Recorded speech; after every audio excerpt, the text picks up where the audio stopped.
With the referendum, what were your thoughts on that? Did you see that as being problematic in any way? I just look at three people walking down the street, and I think 2 out of those 3 voted no.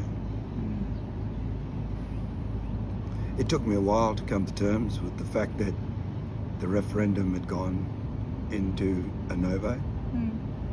It was our only opportunity in my lifetime to actually see a togetherness.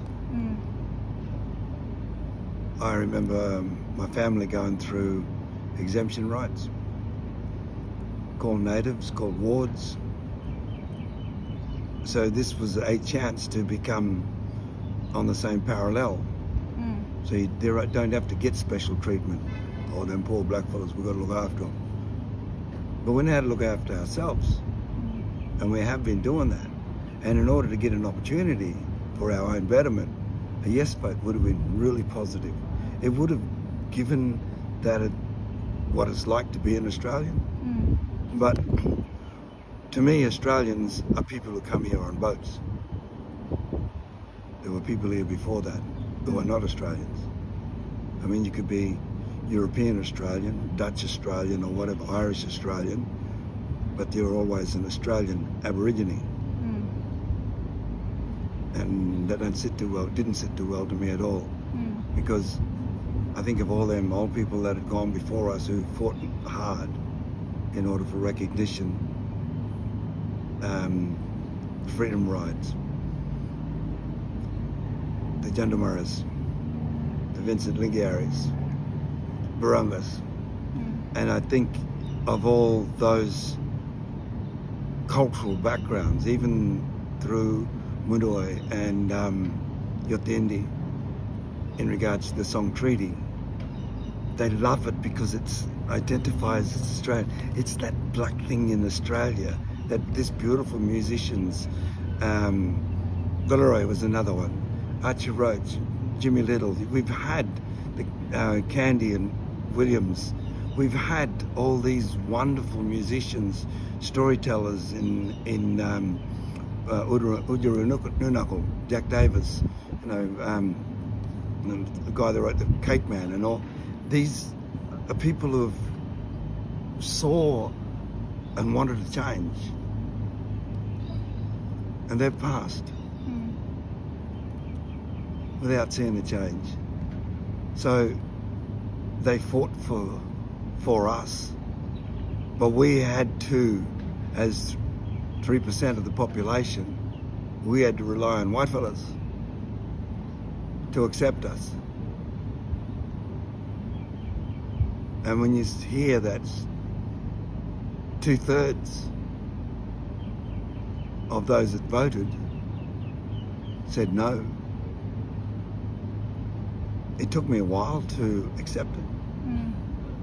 And it's not so much sour grapes, it's just the fact that, I see, as I said, I'll see 3 people walking down the street, and my warped sense of humour or my warped mentality would say 2 of those 3 voted no. On an average. Whether those 3 voted yes, I don't know. But in my mind, I know that 2/3 of Australians don't accept blackfellas. Don't want to accept blackfellas. And that's a big number to chew. That is a big number to chew. And yeah, it did hurt. It hurt a lot. In the way I think. I don't know about other people, how they think or whatever do it. But to me personally, it was like, why do we give so much and get nothing in return? Yeah, it did hurt. It did hurt. What do you think is the way forward now? Like, what would you say to others that are hurting still? Well, you can say that we copped a lot of shit before. Growing up, we cop a lot of shit. Well, you're different. No, I'm still a blackfella. I'm still a blackfella trying to, the storytelling, the styles, the artistry, as those that I've mentioned, and the yearn for something harmonious. See, blackfellas they're environmentalists. Everything around them makes sense. And all that is around them that makes sense, they can live with that. Something bad happens, it can always be wrapped up and fixed up.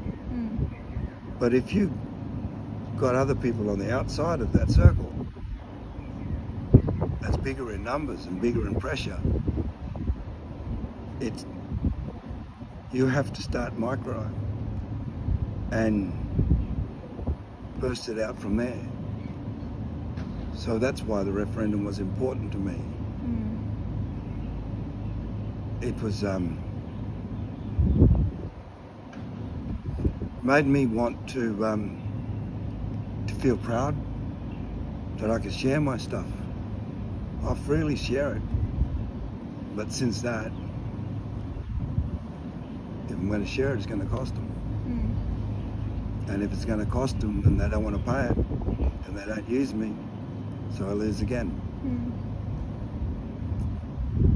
I've lost before. I know how to lose, but I still come back swinging.